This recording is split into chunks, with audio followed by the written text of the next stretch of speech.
Hello and welcome to the channel Gone with Gandalf, where I discuss Middle-earth and beyond. Lately I've talked a lot about today's subject, but I've yet explained what it actually is, and that is Arda, the realm. So yes, it is Arda in Sindarin and in Quenya. I won't get too into it, but you do roll the R's. This isn't a class in pronunciation. Equally, I might say Arda myself as well, because speaking English, you tend not to roll R's, so it feels very odd. But I just wanted to throw that out there, so I might just do either, or it doesn't really matter at the end of the day, as long as you understand me, okay? Great. So, Arda is the name of the landmass where all the good folks live and the bad folks. It hasn't always looked the same, and different continents have come and gone. So in the beginning, the landmass was made perfectly symmetrical, and in the middle was a lake, and in the lake was an island. Ta-da! The island was Almarin, and it was where the Valar first lived. As in the beginning, there was no other light than that from the stars. So they set about making their own sources of light. Now what did they do? Well, Aule the smith, he made 2 lamps, put them on 2 very large pillars, one in the north, one in the south, and this lit up the land and caused there to be more greenery. Things grew in the light, surprise, surprise, but things grew the most on the Isle of Almarin. If you imagine a Venn diagram, well, it intersected, both of the circles intersected at Almarin, so it was extra green, as you can see from this amazing map here.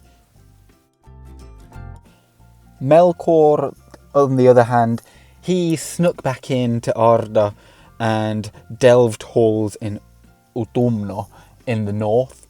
Utumno, maybe that's easier for me to say.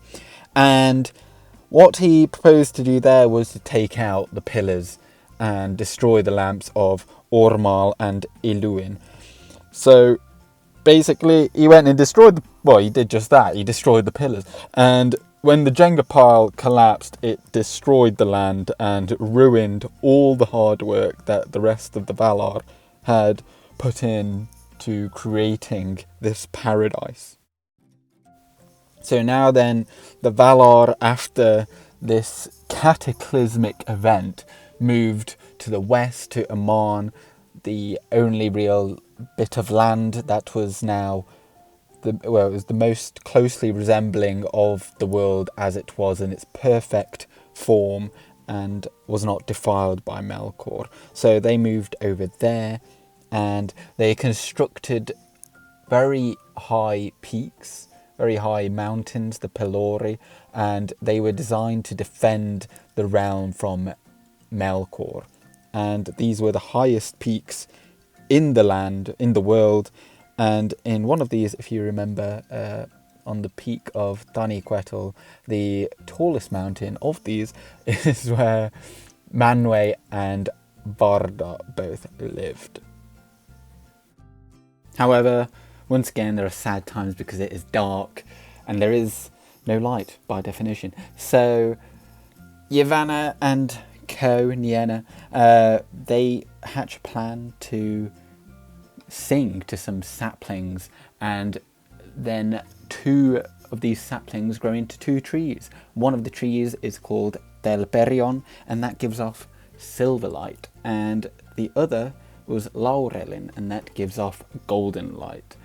And so Telperion was the elder, and that was on for 6 hours, and it was like a dimmer bulb, so it increased in intensity. And on the 6th hour, then Laurelin would then wake up and start coming on. And for that hour where both of them overlap, Telperion is turning off as Laurelin is coming on. And then again on the 12th hour of the day, then that is when Laurelin has reached its maximum intensity and then begins to turn off. And Delperion then comes on again. So by the reckoning of the trees, there are 12 hours in one day. Okay? 12 hours in one day. So even though my best efforts to hash this video up, we see that the trees actually get destroyed by Melkor, as did the lamps, while the Valar are having a feast, this time with the elves, and well, he teams up with a very large spider called Ungoliant, and he eats the trees essentially, and they flee to Middle Earth, Melkor and Ungoliant, the large spider. Now, upon discovering this, Yavanna and Nienna cry a lot upon the mounds of the dead husks of the trees, and then from the trees come 2 more fruits, and these fruits carry the respective light of each tree, although very much lesser versions. From Delperion, the silvery lighted tree then was fashioned into the moon, and this was shepherded across the stars and underneath the earth by the Maya of Orome's company, Dilion. And on the other hand then, of the fruit of Laurelin was made the sun, and this was shepherded by the fire spirit Maya of Arien, and this also went around the earth, Arda, around. You understand me. In the beginning, though, there was no time for rest for the sun or the moon, so there was constant light in Arda. However, this brought along problems if there was no rest for plants or for animals. So what the Valar decreed was that the sun would then rest upon the doors of night on the edge of the western sea, and for a brief for a time, basically, for there to be night time before it continued its path underneath Arda, and then causing for a new day to be made.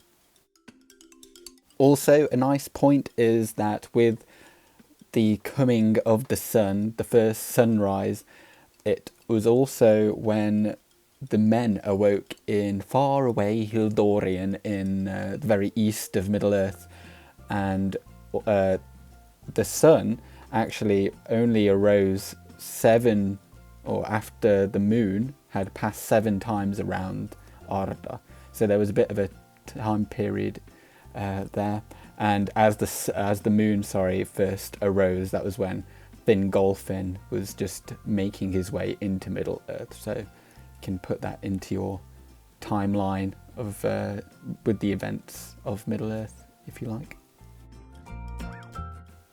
So with this being the dawn of the first age of the sun, nothing really happens to Arda in this time apart from some enchanted isles that the Valar put around Tol Eressëa, basically, so none of the Noldor can kind of find their way back to Aman after their exile, self-imposed exile.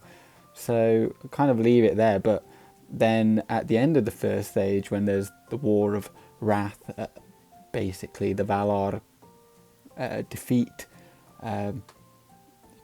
Melkor in his fortress of Angband, and then they kind of flood a good chunk of Middle-earth, Beleriand, and then they created a new island in the midst of the Belegar, the Great Sea, and that was called Númenor. Or rather, it was the Isle of Elena, and then the realm was called Númenor, Westerness, it has a lot of names. Anyway, this is where the houses of the men that fought with the elves in Beleriand in the first stage, where they were then invited to go and stay as a present, and it was quite a lovely place filled with it was blessed by the Valar and whatnot, and it had a very large mountain in the middle where they prayed to Ilúvatar, the One. And also, just to note, so this was Elrond's twin brother Elros, who would be the first king of Númenor. But then, after about 3,300 years of dilly-dallying, they screw up, and then Númenor also gets sunk beneath the waves. Although some exiles did survive, Isildur, Elendil, those, and they found the realms in exile in Middle-earth, and those would be known as Gondor, the Land of Stone, and Arnor, the King's Land, I believe. And excellent.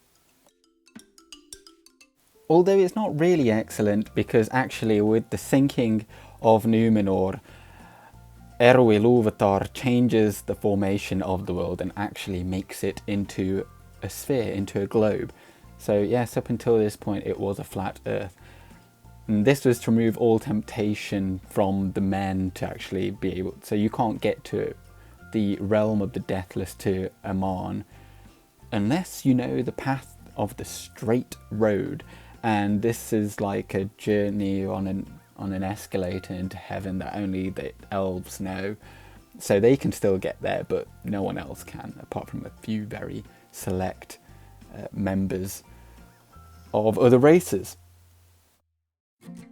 And as I've been showing Middle-earth as this, it's not potentially strictly true, because there's actually a whole lot more, but the availability of these maps is, well, you don't always know which ones are canon and whatnot, but there's a lot more to Middle-earth.